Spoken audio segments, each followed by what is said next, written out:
His family was humiliated and forced to leave their seats. But after finding out who he was, the flight attendant faced consequences no one could have predicted. And what happened next on this flight would change the entire airline. Like and start the story now. Kai Peterson stepped onto the plane with a steady stride, his tailored navy blue suit exuding a quiet sophistication and confidence. In his hand, a sleek leather briefcase reflected the dim glow of the first-class cabin lighting. At his side, Natalie glowed in a flowing ivory dress, yet her sharp, intelligent eyes sparkled as she held the hand of Mia, their playful 3-year-old daughter. Mia hopped along, her giggles ringing out like tiny musical notes in the quiet cabin atmosphere. The family was headed for a much-needed vacation at Kenya's National Park, a rare break from their hectic lives.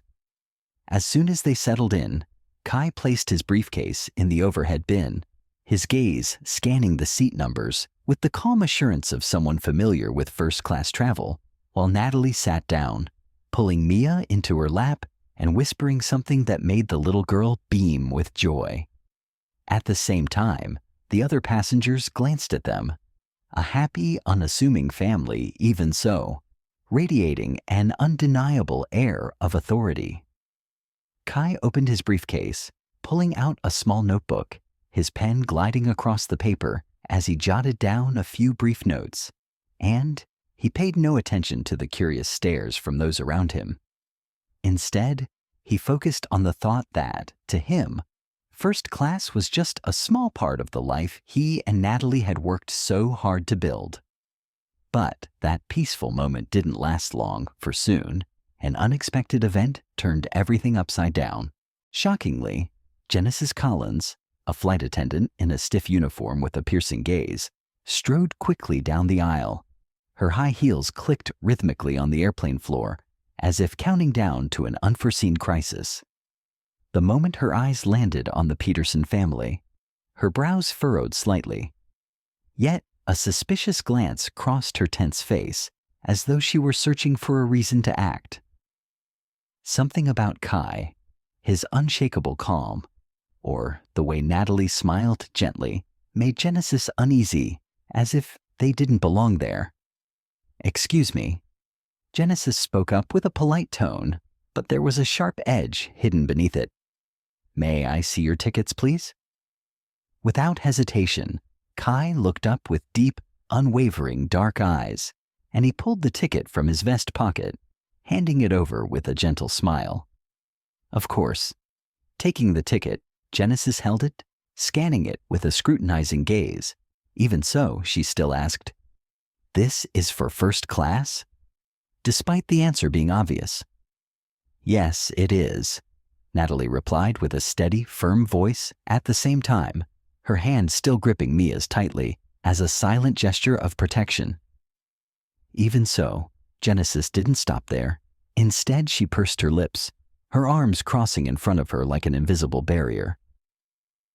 "I'll need to verify this further. Please wait a moment."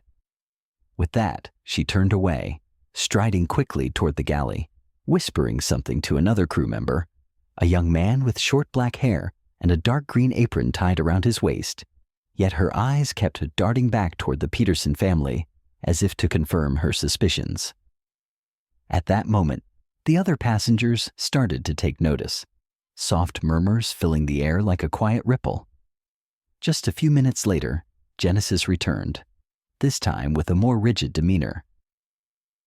"I'm afraid there's been a mix-up with your seats," she said, her voice cold as ice, but her eyes flashed with an arrogance she didn't bother to hide. "I'll have to ask you to move to the main cabin." Hearing this, Kai tilted his head with unshaken calm, and he responded calmly, "I don't think there's a mix-up. Our tickets were confirmed well in advance. Could you double-check?" Without responding immediately, Genesis clenched her fists, her voice lowering, yet her tone grew sharper. "I've already checked. I don't think this seat is appropriate for you. Please move, or I'll have to call security." For a brief second, Natalie exchanged a glance with Kai. her lips pressing together, but unable to hide the spark of intelligence in her eyes. Mia, sensing the tension, pressed closer to her mother, her laughter fading away. After a moment's thought, Kai gave his wife a slight nod, then stood up, holding his briefcase with a slow motion, even so full of resolve. "If you're so insistent," he said, his voice deep like still water, "give me a clear reason why." Without a second thought, Genesis ignored Kai's request. Instead, she waved her hand to summon security with a decisive gesture, prompting 2 guards in dark blue uniforms, their visored caps shadowing their stern faces, to appear in the aisle. Immediately, the surrounding passengers began to voice their objections. One older man with disheveled white hair and a dark gray sweater muttered in a deep voice, "This is ridiculous," while a young woman with curly brown hair, tied high, and a crisp white silk blouse turned to her companion. What did they even do wrong? Despite the murmurs, Genesis ignored them all, and she pointed toward the main cabin with an arrogance she didn't bother to conceal. Under that pressure, the Peterson family, beneath the curious and sympathetic gazes of others, quietly left the first-class cabin. Kai held Natalie's hand, his other hand grasping Mia's, their heads held high, yet his grip on the briefcase tightened, as if holding back a storm within. Upon reaching the main cabin, Kai set Mia down in her seat, his gaze drifting to the window, where clouds drifted lazily, as if awaiting a major turn of events. Without hesitation, Natalie pulled her phone from her purse, her fingers swiftly typing a short message. "We've been moved. Handle it now." She pressed send, then looked up at Kai. Suddenly, a faint smile crossed her lips, with a subtle elegance, but as sharp as a blade hidden in its sheath. Up front, Genesis, in the first-class cabin, continued her duties with a clear sense of satisfaction. Even so, she poured water for passengers, a forced smile on her lips as the image of the Peterson family lingered in her mind. Something about their composure unnerved her, like a cold breeze slipping through a sealed door. However, she quickly brushed it off instead, reassuring herself that she'd handled the situation correctly. But just 7 minutes later, the plane's intercom crackled with the captain's steady voice. "Ladies and gentlemen, we'd like to thank you for choosing to fly with us today. We've just received a message from the executive office. We apologize for any inconvenience." The voice paused, then continued, however with a more serious tone. "Ms. Collins, please report to the cockpit immediately."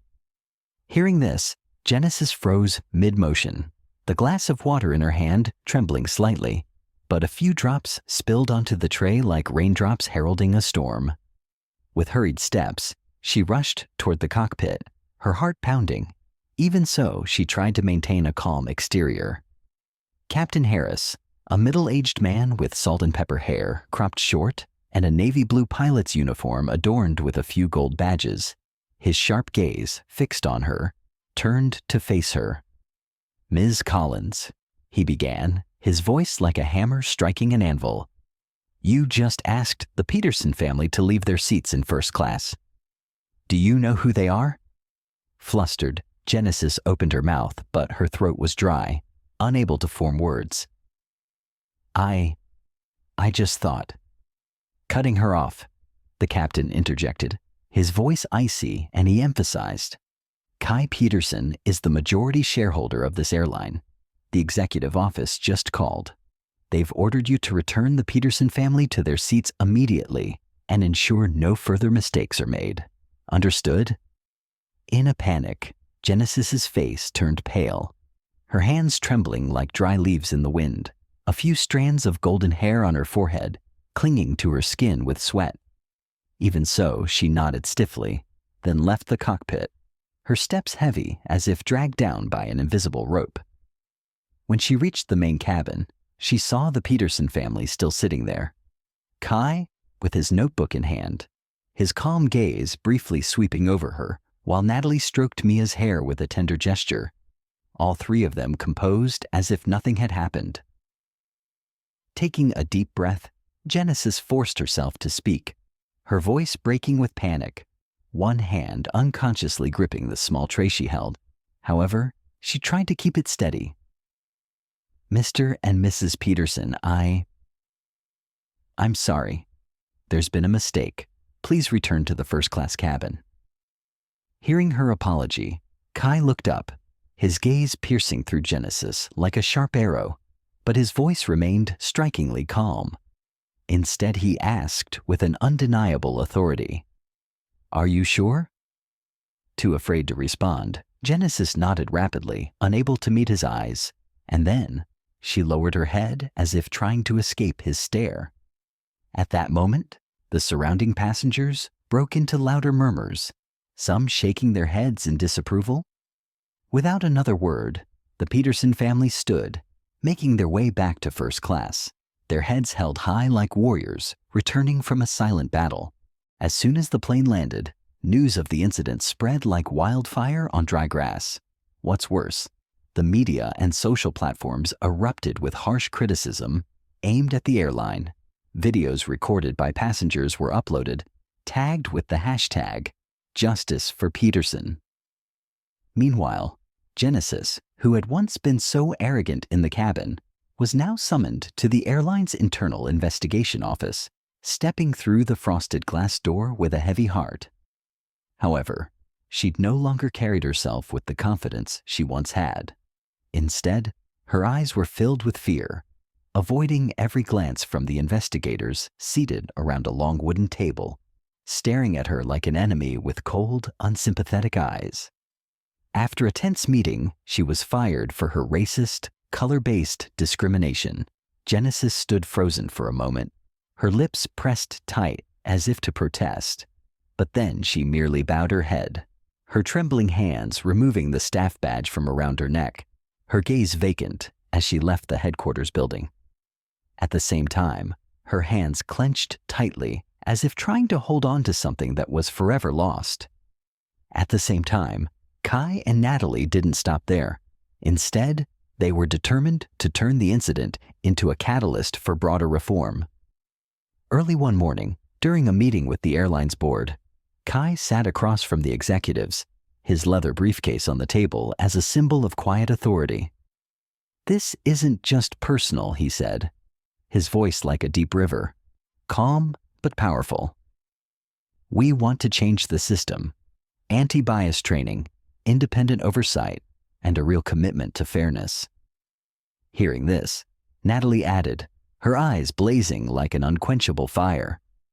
"Even so," she emphasized, "no one should be treated like we were just because of someone's prejudice." Recognizing the gravity, the airline quickly took action. Instead, they didn't stop at words. Soon after, a public statement was released, along with an apology and a comprehensive reform plan.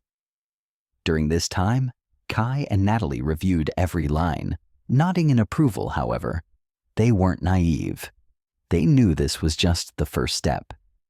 Mia, sitting between them, scribbled on a piece of paper, carefree as if the world hadn't just been shaken by their family. At the same time, Genesis, in her small apartment, sat at her desk, holding a letter she had just written.